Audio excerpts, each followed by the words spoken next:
Hello friend, Jai Swaminarayan. Welcome to Krupa's cooking point. આજે આપણે બનાવીશું ચોકલેટ આઈસ્ક્રીમ.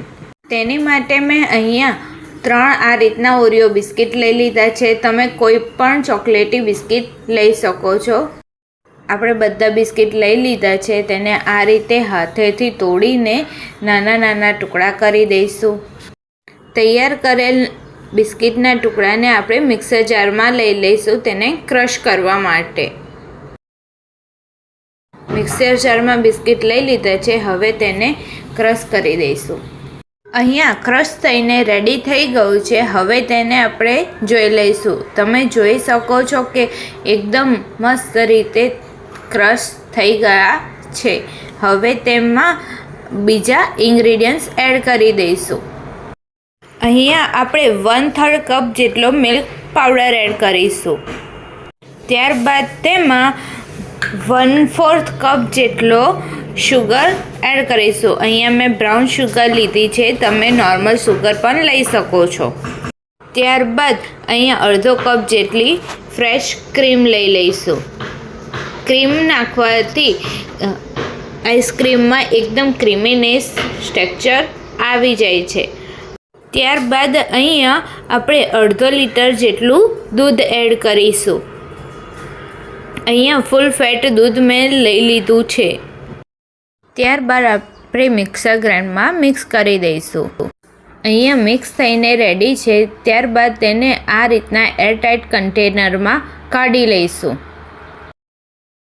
ત્યારબાદ 5 થી 6 કલાક માટે આપણે ફ્રીઝરમાં ફ્રીઝ કરવા મૂકી દઈશું. હવે 5 થી 6 કલાક થઈ ગયા છે. આપણે ખોલીને જોઈ લઈએ.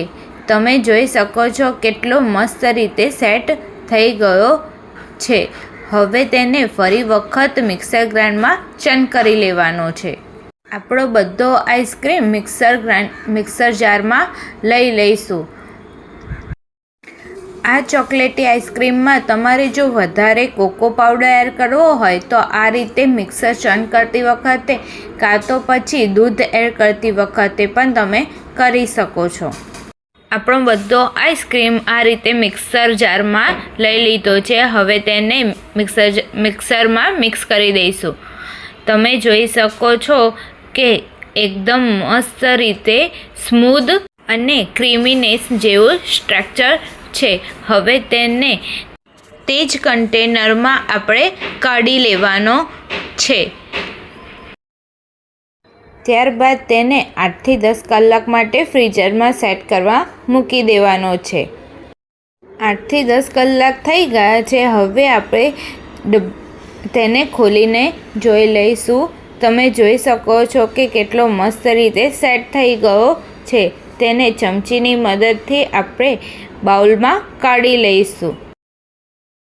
છે ને એકદમ સહેલી રીતે આઈસ્ક્રીમ બનાવવાની. તમે આ રીતે ઘરમાં બધાને આઈસ્ક્રીમ બનાવીને ખવડાવજો. બધાને ખૂબ જ ભાવશે.